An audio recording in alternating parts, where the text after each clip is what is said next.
Hello friends, this is Manish Singh from Money Research Investment Advisory and financial market Vidya की इस video में आज हम बात करेंगे ETF के बारे में, जिसको हम जानते हैं एक्सचेंज ट्रेडेड फंड।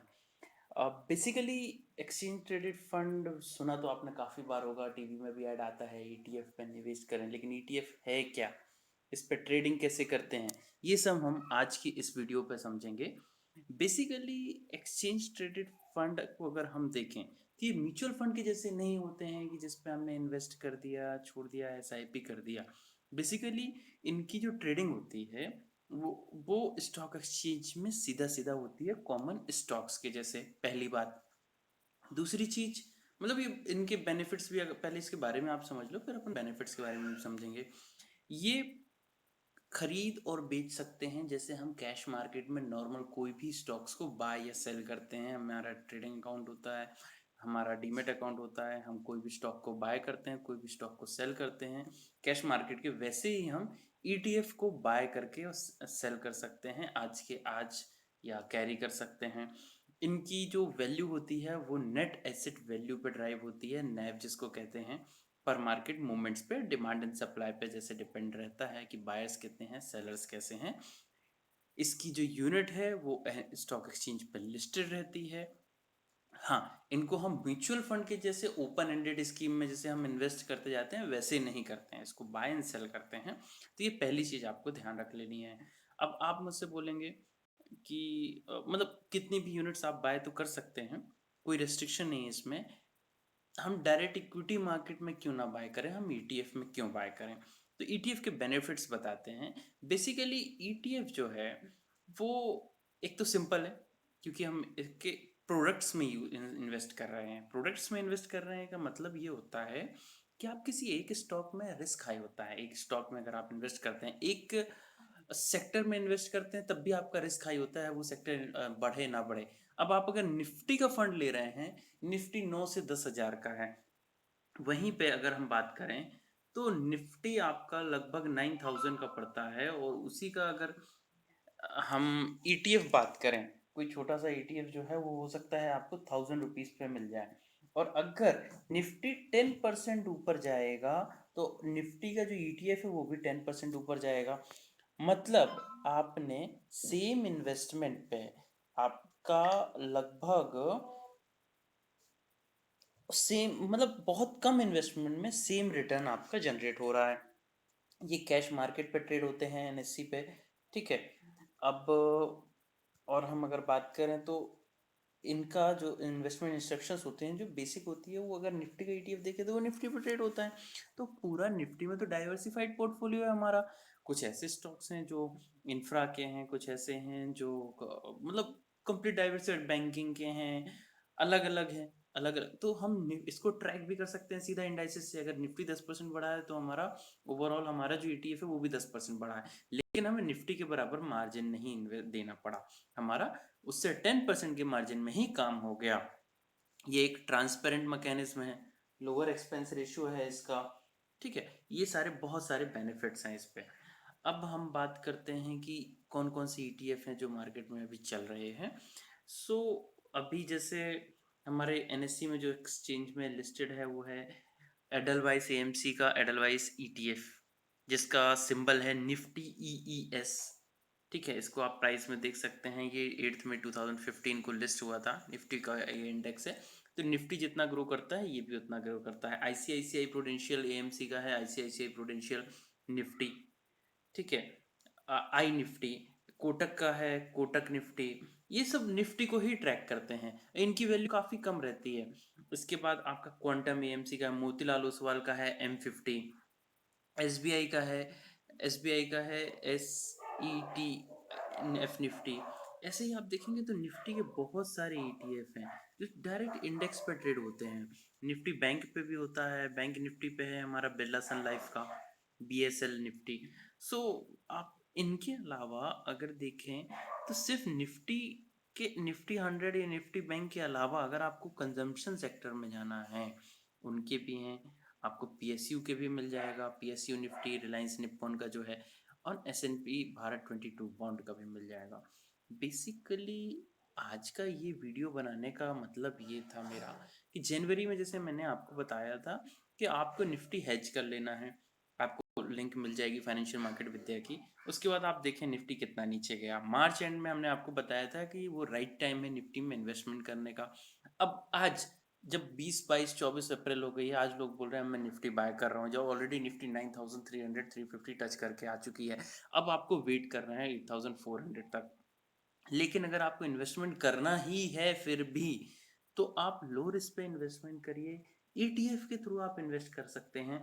हम कहते हैं पूरे ग्लोबल मार्केट में एक सिनेरियो चल रहा है कि रिसेशन आ सकता है, सब निफ्टी से दूर हो रहे हैं। ठीक है, तो निफ्टी से अगर हमें दूर होना है लेकिन हमें इन्वेस्टमेंट भी करना है, एक अच्छा रिटर्न जनरेट करना है, तो अल्टरनेट फंड क्या है हमारे पास, ऑप्शन क्या है अल्टरनेट। तो अल्टरनेट ऑप्शन की अगर हम बात करें तो आप अभी जान देख रहे हैं कि बैंकिंग पीएसयूज जो हैं वो अंडर परफॉर्म कर रहे हैं।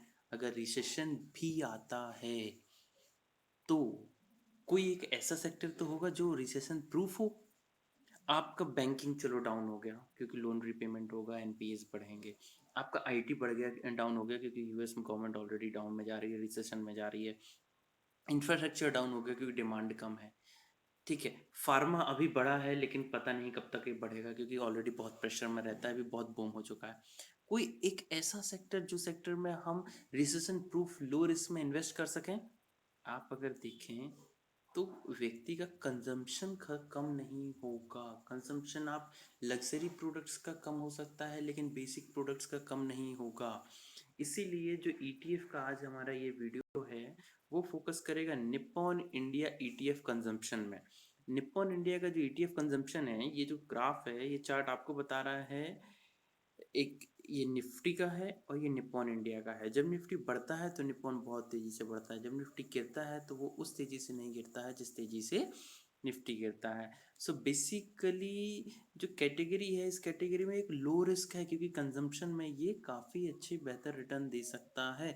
निफ्टी जिस प्राइस पे अगर हम देखें 2014 से जब से ये हुआ है तो निफ्टी का कोई हैवी ग्रोथ आपको नहीं दिखेगा। लेकिन निप्पॉन इंडिया वहीं पे आपको आज भी कम से कम 9.77% का रिटर्न दे रहा है।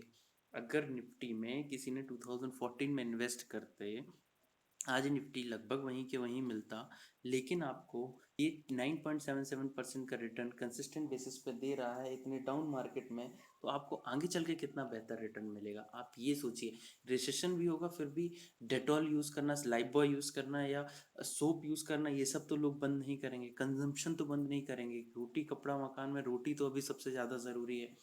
सो ये प्रोडक्ट्स आप देखेंगे कि चलने ही वाले हैं। लो रिस्क में अगर आपको इन्वेस्ट करना है अभी, अगर हम देखें तो इसके रिटर्न्स आप लास्ट 1 वीक के रिटर्न देखें तो ये नेगेटिव है। इसीलिए ये वीडियो आया है कि थोड़ा सा नीचे है, अभी आप इन्वेस्ट कर सकते हैं। लेकिन लास्ट 1 मंथ का रिटर्न देखें तो 16% इसने रिटर्न दिया है। जब मार्केट डाउन था तो ये सिर्फ 19% टूटा है जब लास्ट 3 मंथ्स में, जबकि निफ्टी आपको 30-35% तक का टूटा था। 6 मंथ्स में -14 है। लेकिन पिछले 1 साल का देखें तो पिछले 1 साल में अभी भी 6.96% ऊपर है। सिंस इंसेप्शन से 1.74% दिया हुआ है। एनुअलाइज रिटर्न सिंस इंसेप्शन से अगर देखें तो 9.89% कम से कम दिया हुआ है ये रिटर्न। अब हम बात करते हैं कि एसआईपी अगर व्यक्ति करता है तो इसमें क्या होता है। अगर आप एसआईपी करते हो तो मैक्सिमम टाइम ये होता है कि आप जितने अमाउंट की, अगर लंबी एसआईपी हो गई है तो उस अमाउंट से नीचे आप नहीं जाते हो।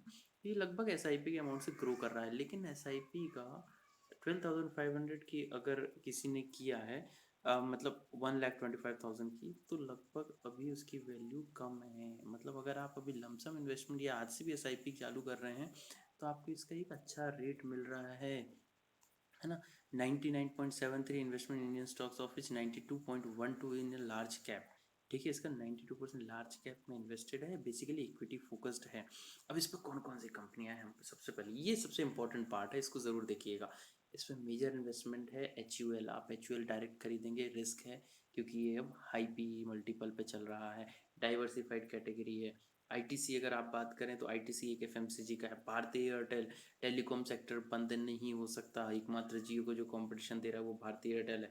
एशियन पेंट बहुत अच्छी कंपनी है। नेस्ले, आपका कंजम्पशन मैगी के भरोसे अभी चल रहे हैं लॉकडाउन में।